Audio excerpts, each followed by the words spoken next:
Well, Denzel Washington in Fallen, could it be we've got a horror film of some intelligence or a supernatural thriller? Can that really happen in this day and age? I think When's the last time it happened, you think? Oh, it's been a while. I guess I'm wondering does a project like this attract you because it is something intelligent in a genre that's usually not noted for its intelligence? I don't get to read a lot of screenplays in this genre. I guess that's a credit to my agents who send the bad ones away or whatever. Yeah. They said, Denzel, we got something going here. You know, my agent said that I'm tracking that you should check out. So I believe when he said it, I said, well, send it to me. He said, well, they haven't made the offer, blah, blah, blah. I was like, well, all right, then I'll wait. You know, once I knew they wanted me to do it and read it, which seemed like it took 15 minutes. When you get a good script, it's like, boom.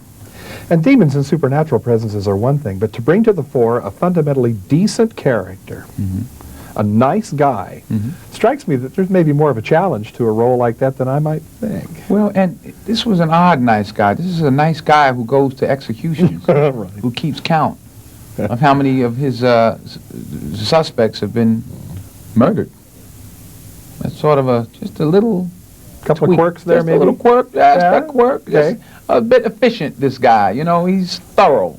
Now, I have to be careful about this, not to reveal too much, but your narrative voice, we can't take that exactly for granted either. Well, We think it's you things are talking. not what they seem. Yeah, okay, fair enough. You've never appeared in a movie like this that I know of. No. So I appeared in some that were just as frightening, but for the wrong different reasons, I suppose. I looked at it and go, oh my God. Ah!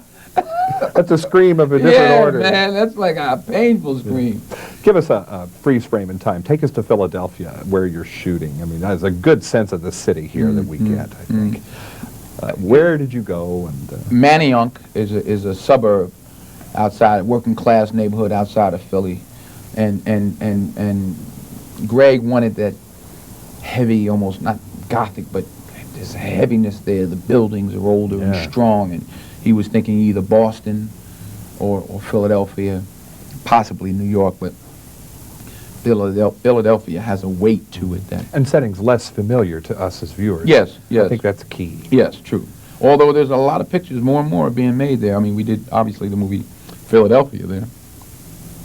And I believe they were there for 12 Monkeys also. That's right, I'd forgotten City that. Hall, in and around City Hall. So they're getting a lot of work there. Is the location work on this and other projects maybe one of the extra perks for you, or does it just become a drag to be away from your home base? It is a drag to be away from the home base, but it does help to be in a different place, to try and, I mean, you can set this film in Los Angeles, but there are a lot more distractions when you're shooting a movie at home. People can get you on the phone, they can drive down to see you, hey Denzel, blah, blah, blah. Extras trying to get in, you know, more work because they know you know, there's a lot more distractions. When you're on the road, you do your job and you go to a hotel room and it's quiet and you can get the next day's, you can prepare for the next day. Unfortunately, time is not on your side. On our side. You've probably heard that 1,000 times. Right. Good to see you today. Happy holidays. Thank you. We're talking about Fallen here in Los Angeles for KCTV5.